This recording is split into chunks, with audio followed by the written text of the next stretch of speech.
ঈদের দিনে পশ্চিমা সংস্কৃতির কোনো কিছু অনুসরণ করবেন না। আগে বলি কি করবেন না। ঈদের দিনে গান বাজাবেন না।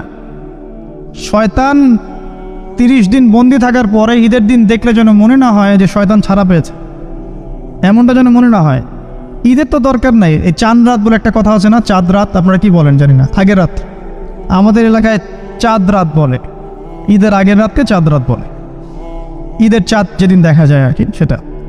তখন দেখি ইতেকাফ থেকে বের হয়েই দেখবেন রাস্তাঘাটে বাজারে সাউন্ড বক্স, গান হচ্ছে, ডিজে পার্টি হচ্ছে, রেস্টুরেন্ট ভরি গান হচ্ছে, সাউন্ড বক্স বাজছে। মানে 30 দিন শয়তান বন্দি ছিল, আজকের রাত্রেই খোলা পেয়েছে।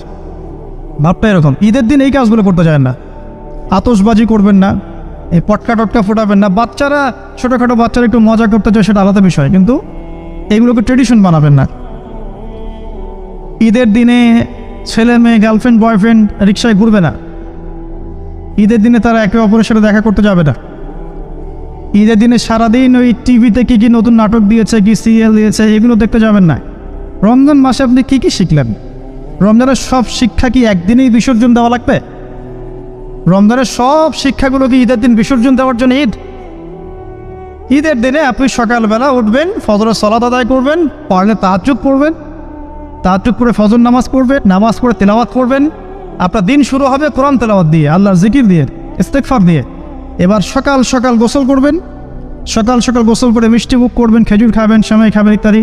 নতুন কাপড় পরবেন, আপনার সামর্থ্য অনুযায়ী সেরা কাপড়টা পরবেন, আতর খুশবু ব্যবহার করবেন, সুন্দর করে গোসল করবেন। পরিবারের সবাইকে নিয়ে আপনি ঈদগাহে যাবেন, তাকবীর দিবেন, আল্লাহু আকবার, আল্লাহু আকবার, লা ইলাহা ইল্লাল্লাহ, ওয়াল্লাহু আকবার, আল্লাহু আকবার, ওয়ালিল্লাহিল হামদ, আল্লাহু আকবার কাবীরা, ওয়ালহামদুলিল্লাহি কাসীরা, সুবহানাল্লাহি বুকরাতাও ওয়া আসীলা। তাকবীর দিবেন, ঈদগাহে যাবেন। যারা খতিব, যারা ইমাম, তারা নামাজ পড়াবেন। ঈদের খুতবা হবে, ঈদের খুতবায় রমজানের শিক্ষাগুলো আবার স্মরণ করিয়ে দেওয়া হবে, যেগুলো আমরা সারা বছর ধরে রাখতে পারি, আমরা যেন ভুলে না যাই। এবং ঈদের দিন যুব সমাজ, যুবতীরা যা করে, এই যে বিনোদনের নামে প্রিন্ট মিডিয়া, ইলেকট্রনিক মিডিয়া, এগুলো থেকে সতর্ক করতে হবে।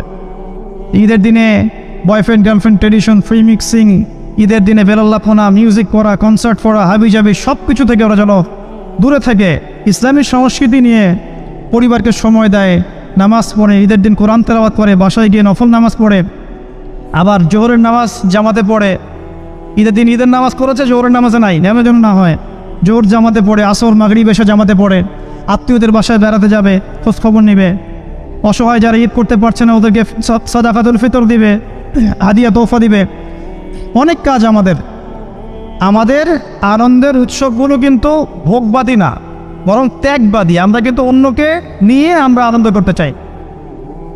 আমরা রমজানের 30টা দিন না খেয়ে থেকে শ্রম রেখেছি, আত্মত্যাগ করেছি, তারপরে খুশি করছি।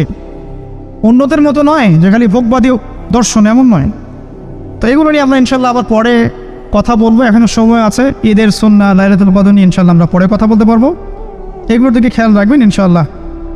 আল্লাহ পাক আমাদেরকে তৌফিক দান করুন, আমিন। ইসলামের মৌলিক 5টা স্তম্ভ কি, আর সবচেয়ে গুরুত্বপূর্ণ স্তম্ভটা কি? ইসলামের 5টা স্তম্ভ হাদিসে জিবরিলের মধ্যে আছে। কোথায় আছে? হাদিসে জিবরিলের মধ্যে আছে। সহিহ মুসলিমের হাদিস নাম্বার 9 এবং মিশকাত হাদিস নাম্বার 2।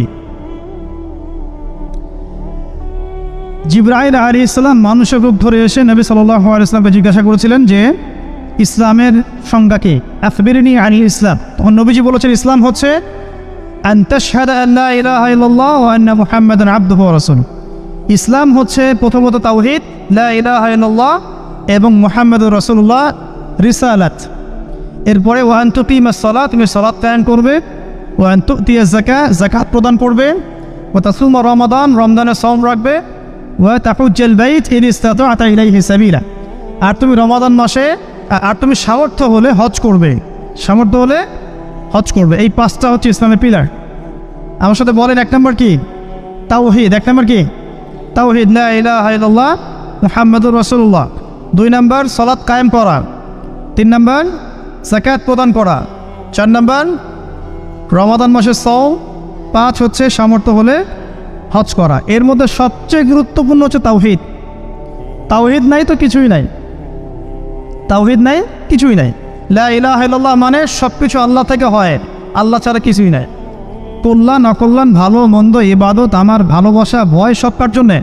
আমার জীবন মরণ, ত্যাগ তিতিক্ষা সব কার জন্যে? আল্লাহর জন্যে। এটা আল্লাহ, লা ইলাহা ইল্লাল্লাহ। আর মুহাম্মদ রাসূলুল্লাহ মানে সব কাজ হবে একজনের তরিকায়, তার নাম কি? প্রতিটা কাজ করবো কার তরিকায়? মুহাম্মদ সাল্লাল্লাহু আলাইহি ওয়াসাল্লামের তরিকায়। এ হলো মুহাম্মদ রাসূলুল্লাহ, এটা সবচেয়ে ইম্পর্টেন্ট। আর হিসেব হবে কিয়ামতের মাঠে সর্বপ্রথম সালাতের, নামাজের। যার নামাজের হিসাব ঠিক থাকবে তার বাকি সব হিসাব ঠিক থাকবে ইনশাআল্লাহ। যার নামাজের হিসাব ঠিক থাকবে না তার কোনো হিসাবই ঠিক থাকবে না। আল্লাহ পাক আমাদেরকে বোঝার তৌফিক দান করুন, আমিন। 5 ওয়াক্ত নামাজ জামাতে পড়ার তৌফিক দান করুন।